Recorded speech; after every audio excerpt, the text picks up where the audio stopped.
nggak usah NU-NU-an, yang penting Islam katanya. Kita tidak akan kuat jika kita bersikap demikian. Karena yang sudah terjadi, kenapa secara sejarah NU dibentuk? Karena ketika para ulama-ulama yang membentuk NU ini, mereka ketika masih belajar di Makkah. Salah satu pengajar di Makkah pada saat itu, eyang saya, ayah dari kakek saya, Sayyid Ahmad Zakaria, mengajar di Babus Salam. Diberikan rumah oleh Syarif Hussein di Jabal Gubes. Beliau salah satu mufti di Masjidil Haram. Tinggalnya di Arab Saudi itu sekitar 21 tahun. Tapi mengajar di Masjidil Haramnya sekitar 13 sampai 17 tahun. Selebihnya pernah tinggal di Mesir, pernah tinggal di Persia, pernah tinggal juga di Syam, begitu.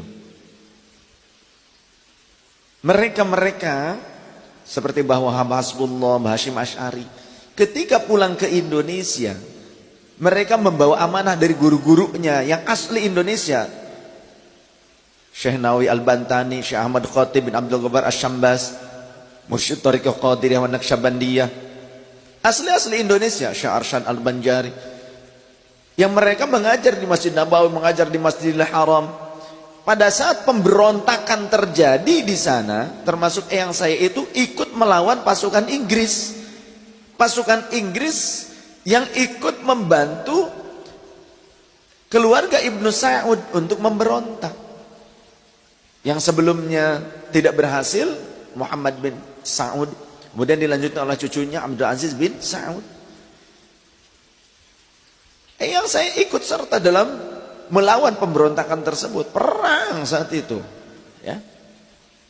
Nah, apa perangnya hanya dengan orang Arab yang Badui itu? Tidak. Ternyata justru berperang dengan tentara Inggris. Kenapa tentara Inggris bisa datang ke Arab, belum jadi Saudi? Karena mereka lah yang menjadi dalang dari pemberontakan yang terjadi. Yang kemudian kita ketahui saat ini juga Irak hancur, kemudian Mesir juga porak-poranda, Syam juga porak-poranda, Libya hancur. Yang bertarung siapa? Orang setempat, sesama muslim. Tapi di belakangnya yang nyokong senjata ternyata orang-orang asing, orang-orang luar yang mereka membenci Islam dan ingin mengambil kekayaan alam negara-negara Islam. Bagaimana caranya? Mereka berupaya untuk menguasai kekuasaan pemerintahnya dengan menjadikan pemberontak sebagai boneka. Pemberontak sebagai boneka.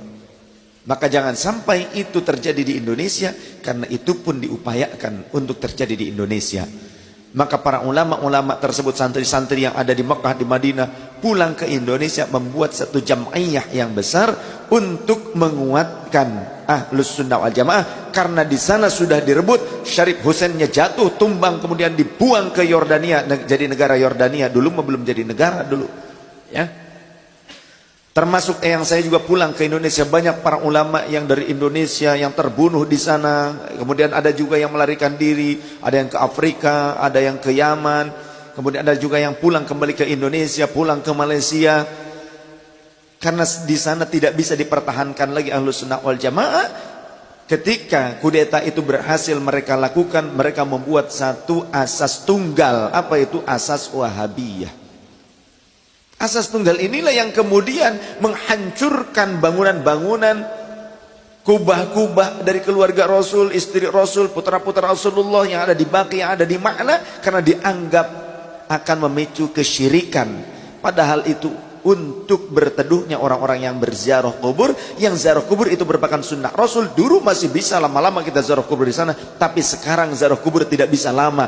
Jamaah kita yang hajian, yang umrah, ziarah kubur gak bisa lama-lama, harus sebentar. Assalamualaikum. Di sini sudah ada askar-askar, ya, mutawifnya sudah ada dan semuanya mengatakan, oh ya, wah, ceramah diceramahin. Kita tahu kita ziarah malah diceramahin.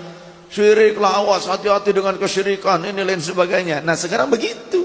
Kalau kita sedikit saja doa begini, haji haram, haji syirik, begitu. Apa mau di Indonesia kita ziarah Wali Songo haji haram? Ayo. Mau nggak? Kita ziarah ke kakek nenek kita. Masya Allah, haji syirik, haji haram. Yalah haji begitu. Ampun. Maka beruntunglah alhamdulillah kita ada di Indonesia yang Ahlus Sunnah ini dijaga oleh Nahdliyin. Ya. Sekarang di sana menjadi kerajaan keluarga Al-Mamlakah As-Saudiyah. Sudah tidak bisa apa-apa lagi orang-orang kita.